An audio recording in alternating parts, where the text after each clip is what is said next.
So we have that leaky intake valve. It's time to tear the head off and do a valve job. So popping the valve cover off, getting the head bolts loose, and taking the intake and carburetor off the side of the head. Then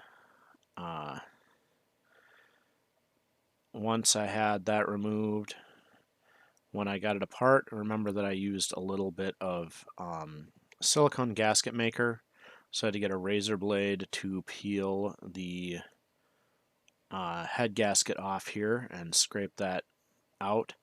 I did that because I didn't like that the head was leaking oil out of this engine, but when I reassembled, I left that off because I need to find out if this valve job worked.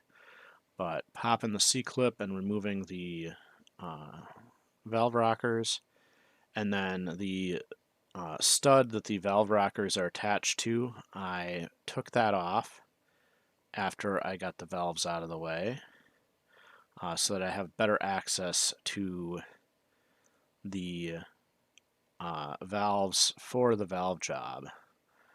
So taking the one screw out and the nut off, I was able to remove that stud holder but not the stud there, so it still gave me better access to do the valve lapping. Just putting it in there using a bit of old fuel line to hold the valve stem so it could be turned. I'm using the baking soda valve paste to grind it there. And once I check the valves, I clean it up by just dipping everything in vinegar, and that gets rid of the baking soda lickety split. Both the valve seats lapped in nicely, and now it's time to put everything back together. The valves are easy to tell apart because after you've run for a bit, the exhaust valve will have carbon buildup on it, and so doing all the fiddly getting the C-clips on to retain the spring holders and getting both valves in place. And then when I put the rocker arm holder, standoff, whatever it would be called, on, first time here I put it on backwards.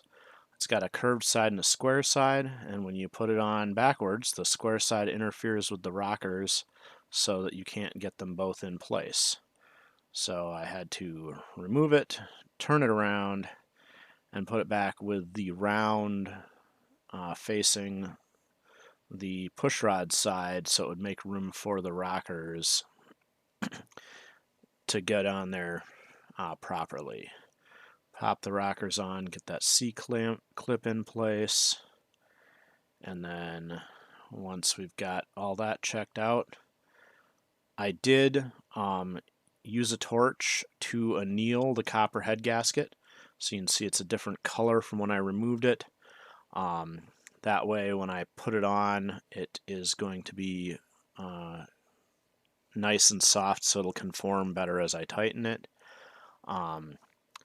Made sure all the head bolts, nuts get in place here, tighten them up in the correct order and crisscross pattern, and then I adjusted the valve tappets here to make sure that there was the smallest amount of clearance to open the valves as much as possible.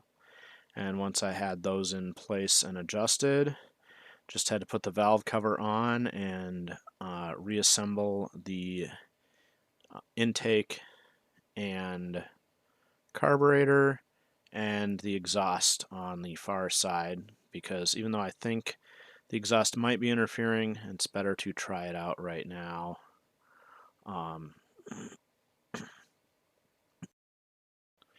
And that's reassembled, and we will try it again when I get a chance.